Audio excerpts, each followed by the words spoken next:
এদিকে তো বাপু তুই এদিকে চলে না ভালো তোর আসার সিস্টেমটাও ভালো দেখিস উল্টা কুকুরের উপর পড়িস না পিছনে দেখিস ওটা বিপদগামী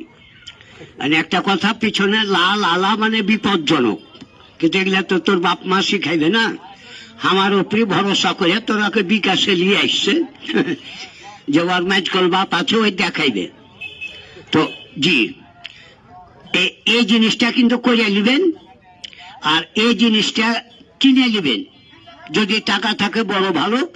আর যদি টাকা না থাকে তো আরো ভালো মানে দরকার হলে তখন আমি দিব কিনে এ হলো ঘটনা মানে বাঙালি হারা তো হুঁসমটা ছুচিরা মাথা মগজ কম বন্ধুর কাছে বন্ধু বিড়ি চাইছে যে ভাই একটা বিড়ি আলা দিত ওপর পকেট দেখে কইছে মার কসম নাইবে থাকলে দিত তল পকেট আছে কিন্তু ওপর পকেটে কিরা খাইলে তাহলে কিরাও কিন্তু হাই লো করা যায় যা বুঝা গেল তো এখানে এক সময় এক মাওলানা জালসা করে বুঝাইলো শুনলাম যে সন্তান এবং সন্তানের জান্নাত মার পার নিচে তাহলে যদি মার পার নিচে যদি ছেলে পিলের যদি জান্নাত হয় তাহলে মামুলি একটা বিড়ির জন্য কেন কিরা খালি যে মার কসম নাই তাহলে মাকে আল্লাহ কোন স্তরে থিয়েছে আর আমার মতন ইডিয়েটকে কোন স্তরে রেখেছে এটাও যোগ বিয়োগ মিলাইতে পারিস নি পারবি না হার কাছে যাবি যে কি কয় 2 ঘন্টা কোচিং ক্লাস করবি কলেজ না পড়ে আর নলেজই পড়বি তোকে আমি 3 বর্গা করে ফাইডা দেখে দেবো বেতন নেবো না দরকার হার বাটি খা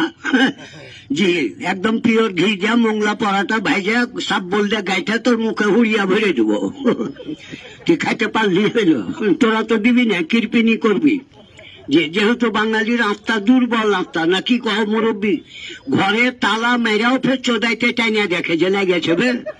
তাহলে বাঙালি কোন জায়গাতে ডিটেন করে এটা আমি জানি তো ওই কারণেই তো বাঙালির গর্ভে আমার জন্ম আল্লাহ দিয়েছে তো এবার জিন্দা দমে দেখালো মইরা বাঁচবে না একবার বাঁচবে কবরে যে একবার বাঁচবে শুনেছ বিধানও পড়ে দেখেছ যে কবরে যাবে দুজা গোষ্ঠী জানাজা পড়িয়ে মাটি দিয়ে 40 কদম হাঁটে আসবে তারপরে কিন্তু ফেরেশতা চলে আসবে আইসা কইবে যে আল্লাহ যতগুলা জীব এই ভূ জগতে পাঠালছে তার মধ্যে সর্বশ্রেষ্ঠ জীব পাঠালছে মানুষ তো আল্লাহ সুরকি ভাঙিস না এখানে বাড়ি ঢালাই দিব না যেদিন মরবো সেদিন সুন্দর করে পলিথিন কাগজ দিয়ে ঢালাই দিয়ে দিস কি করতে আসছিলি বাঙালির পেটে